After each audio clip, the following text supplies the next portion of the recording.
pertinent for everybody. Do you work to live or do you live to work?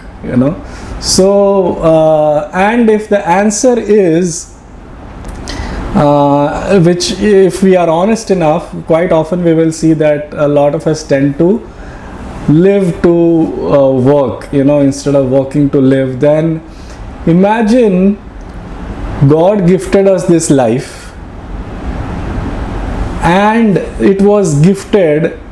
There are many theories about the purpose of life, but one theory that I resonate the most with is that let us say the biblical story where Adam and Eve took birth.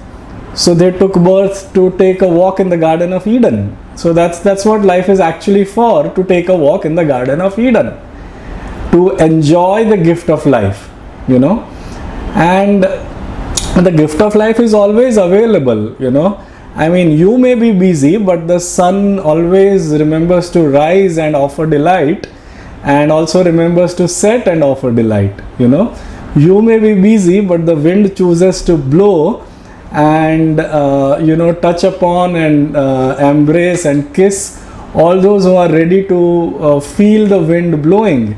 You may be busy, but the stream continues to go all the way from the mountain top to a river, to a tributary, to the ocean, and it is galloping in a beautiful manner.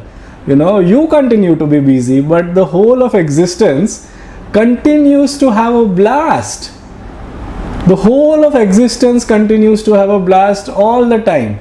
You choose to be busy, but life doesn't stop, it goes on. So is it that there is no feast, or is it that there is no appetite? Yes, the appetite is missing. The feast is there. The feast is always there, and the feast was always there, and none of us has the right to crib. We can say that life does become difficult from time to time. I wouldn't disagree. There is suffering in life. I wouldn't disagree. But to say that the feast is not available is an untruth. The feast is always available, and we seem to have forgotten our appetite, or we seem to have lost our appetite.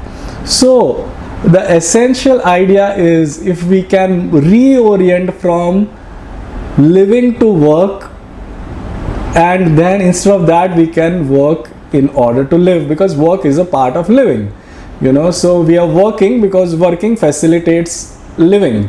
Working allows us to sing our song. Working brings in the finances which are required on the earth plane. So working is a part which allows us to live. That is a far better way to look at life.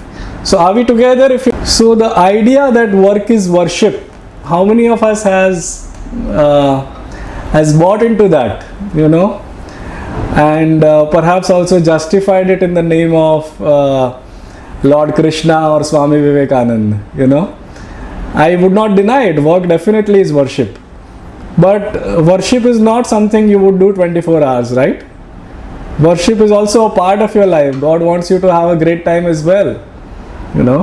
So while work is worship, worship is not something you do all the time.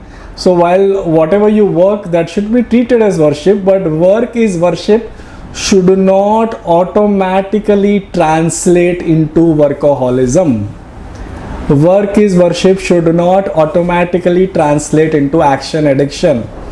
No matter how talented you are, no matter how rosy your prospects are, no matter how bleak the future is looking, I can tell you that if you're not having a good time now, you are definitely making your future bleak by yourself.